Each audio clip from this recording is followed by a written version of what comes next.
नानाजी देशमुख कृषी संजीवनी प्रकल्पामधून म्हणजे पोकरा 2.0 या अंतर्गत जर तुम्हाला व्यवसाय सुरू करायचा असेल आणि 60% पर्यंत सबसिडी जर घ्यायचा असेल तर एक महत्वाची गोष्ट लक्षात ठेवा की इथे प्रत्येक कृषी व्यवसाय या प्रकल्पामध्ये मान्य नाही. काही ठरवून दिलेले म्हणजे ठराविक व्यवसाय तुम्हाला सुरू करायचे आहेत. मग कोणते आहेत हे व्यवसाय, ते कशा पद्धतीने सुरू केले पाहिजेत, तुमच्या माइंडमध्ये जो कोणता व्यवसाय आहे तो या योजनेमध्ये पात्र आहे की नाही, या सर्वांबद्दल आजच्या या व्हिडिओमध्ये आपण माहिती घेणार आहोत. तेव्हा शेवटपर्यंत हा व्हिडिओ बघा आणि सबसिडी घेऊन तुमचा व्यवसाय सुरू करा. नमस्कार, मी वैजनाथ गाडेकर ई टॅक्सवाला मध्ये आपलं स्वागत करतो. ई टॅक्सवाला इथे आम्ही ऍग्री बिझनेस साठी कन्सल्टन्सी आणि ट्रेनिंग प्रोव्हाइड करतो. मग यामध्ये business registration, audit and compliances, agri business funding, subsidy आणि ऍग्री बिझनेस ग्रोथ या सर्वांवर आम्ही तुम्हाला कन्सल्टन्सी प्रोव्हाइड करतो. चला तर मग आजच्या या व्हिडिओला सुरुवात करूया. सर्वात अगोदर हे समजून घ्या की हा जो प्रोजेक्ट आहे हा फक्त शेती उत्पादनासाठी नाहीये, तर शेतीवर आधारित व्यवसाय उभारण्यासाठी आहे, व्हॅल्यू ऍडिशन करण्यासाठी आहे. मग आपण एक एक करून पाहूया की कोणते कोणते कृषी व्यवसाय यामध्ये पात्र आहेत, जे सुरू केल्यानंतर तुम्हाला सबसिडी मिळणार आहे, गव्हर्नमेंटचा सपोर्ट मिळणार आहे. यामध्ये सगळ्यात पहिला आणि महत्वाचा प्रकार म्हणजे value chain based agri business, म्हणजेच मूल्यवर्धन करणारा ऍग्री बिझनेस.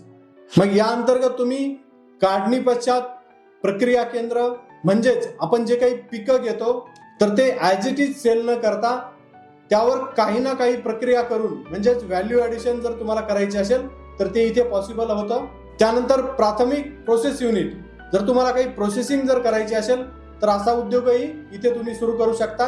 लक्षात घ्या, हे सर्व काही ऍग्री रिलेटेडच बिझनेस असणं आवश्यक आहे. त्यानंतर आहे ग्रेडिंग जर करायची असेल, सॉर्टिंग जर करायची असेल किंवा एखादं क्लिनिंग युनिट जर तुम्हाला सुरू करायचे असेल तर तेही इथे पॉसिबल होतं. त्यानंतर शेतमाल जर तुम्हाला पॅकिंग करायची असेल किंवा काही स्टोरेज सुविधा तुम्हाला प्रोव्हाइड करायची असेल तर असे व्यवसाय यामध्ये पात्र आहेत. तुम्ही हा व्यवसाय नक्की सुरू करू शकता. 60% सबसिडी तुम्हाला मिळू शकते. मग तुमची जी एफपीसी आहे ती शेतमाल एक्स्ट्रॅक्शन, प्रोसेसिंग किंवा हँडलिंग मध्ये जर काम करत असेल तर हा प्रकल्प तुमच्यासाठीच आहे. दुसरा पात्र व्यवसाय म्हणजे पोस्ट हार्वेस्ट इन्फ्रास्ट्रक्चर, म्हणजेच पीक काढणीनंतर साठवणूक करण्यासाठी जे काही इन्फ्रास्ट्रक्चर आवश्यक आहे तर ते इन्फ्रास्ट्रक्चर उभारणीसाठी आपल्याला इथे अनुदान देण्यात येत आहे. मग हा बिझनेस तुम्ही यामध्ये करू शकता. म्हणजे जसं बघा, तुम्हाला लहान गोदाम उभा करायचा आहे, वेअर हाऊस उभा करायचा आहे किंवा बियाणे साठवणूक केंद्र सुरू करायचं आहे किंवा कृषी मॉल उभा करायचा आहे तर हे सर्व यामध्ये करता येणं पॉसिबल आहे. तुम्हाला इथेही सबसिडी मिळणार आहे. म्हणजेच याचा जो उद्देश आहे तो फक्त उत्पादन न करता साठवणूक करून योग्य वेळी विक्री करणे हा याचा महत्वाचा उद्देश आहे. मग तुमचाही जर हाच उद्देश असेल तर नक्की तुम्हाला इथे गव्हर्नमेंट मार्फत मदत होणार आहे. तिसरा पात्र व्यवसाय म्हणजे कृषी अवजारे बँक, म्हणजेच शेतीमध्ये जे काही अवजारे लागतात, तुमच्या शेतकऱ्यांना, सभासदांना जे काही अवजारे शेती कामासाठी लागणार आहेत तर ते अवजारे तुम्ही खरेदी करून एक अवजारे बँक चालू शकता. मग यामध्ये ट्रॅक्टर, शेतीसाठी लागणारे अवजारे इत्यादीसाठी तुम्हाला सबसिडी मिळणार आहे.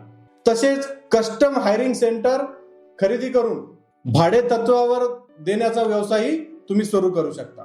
चौथा पात्र व्यवसाय म्हणजे शेती आणि जैविक निविष्ठा व्यवसाय. बघा, हा जो व्यवसाय आहे खूप दुर्लक्षित असलेला व्यवसाय आहे, पण यामध्ये जे प्रॉफिट आहे ते खूप जास्त आहे. खूप प्रॉफिटेबल असणारा हा व्यवसाय आहे.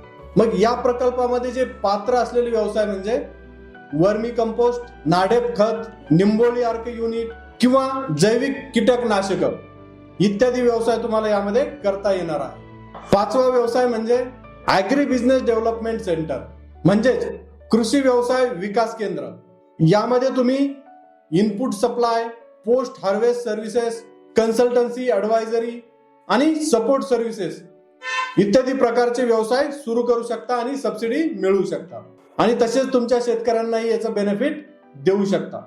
सहावा पात्र व्यवसाय म्हणजे वैयक्तिक कृषी उद्योजकतेचे व्यवसाय आणि यामध्ये पात्र असलेले व्यवसाय म्हणजे शेळी पालन, परसामधील जे कुक्कुट पालन आहे, त्यानंतर मत्स्यपालन आहे म्हणजे फिश फार्मिंग आहे, त्यानंतर मधुमक्षिका पालन आहे आणि तसेच रेशीम उद्योग आहे इत्यादी उद्योगांसाठी तुम्हाला सबसिडी मिळणार आहे. हे जे व्यवसाय आहे लहान गुंतवणुकीत स्थिर उत्पन्न देणारे व्यवसाय आहे. मग याचाही तुम्ही नक्कीच विचार करू शकता. तर मी आता जे व्यवसाय तुम्हाला सांगितले यापैकी कुठलाही व्यवसाय जर तुम्ही सुरू करणार असाल तर तुम्हाला 60% सबसिडी मिळणार आहे. पण या व्यतिरिक्त म्हणजे मी जे आता तुम्हाला सांगणार आहे त्या संबंधी जर तुम्ही व्यवसाय करणार असाल तर तुम्हाला सबसिडी मिळणार नाही, तुमचा प्रोजेक्ट मंजूरही होणार नाही.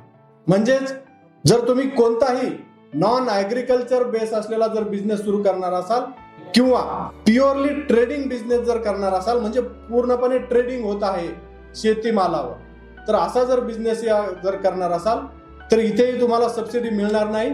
त्यामुळे तुम्हाला हे सर्व काळजीपूर्वक बघायचं आहे की आपल्याला माइंडमध्ये जो कोणता बिझनेस आहे तो अगोदर पात्र आहे की नाही, आणि पात्र असेल तरच तुम्हाला पुढची प्रोसेस सुरू करायची आहे. म्हणून तुम्हाला अशा बिझनेसची निवड करायची नाही की जे अपात्र आहेत.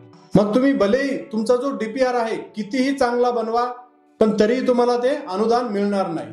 त्यामुळे पात्र व्यवसायच सिलेक्ट करा, निवड करा आणि सबसिडी मिळवा. जर तुम्हाला तुमच्या संस्थेसाठी एफपीसी साठी किंवा एफपीओ साठी योग्य कृषी व्यवसाय निवडायचा असेल, परफेक्ट असा डीपीआर तयार करायचा असेल किंवा डीबीटी पोर्टल प्रोसेस समजून घ्यायची असेल किंवा पोकरा 2.0 या संबंधी तुम्हाला काही अडचण जर असेल, काही प्रश्न जर असतील किंवा हा प्रोजेक्ट तुम्हाला राबवायचा असेल तर तुम्ही नक्की आम्हाला कॉल करू शकता.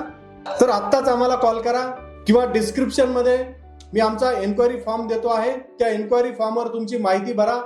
आमचे जे एक्सपर्ट्स आहेत ते तुम्हाला स्वतः कॉल करून सर्व काही प्रोसेस समजून सांगतील, सर्व माहिती देतील, सर्व प्रश्नांचे तुम्हाला उत्तर देतील.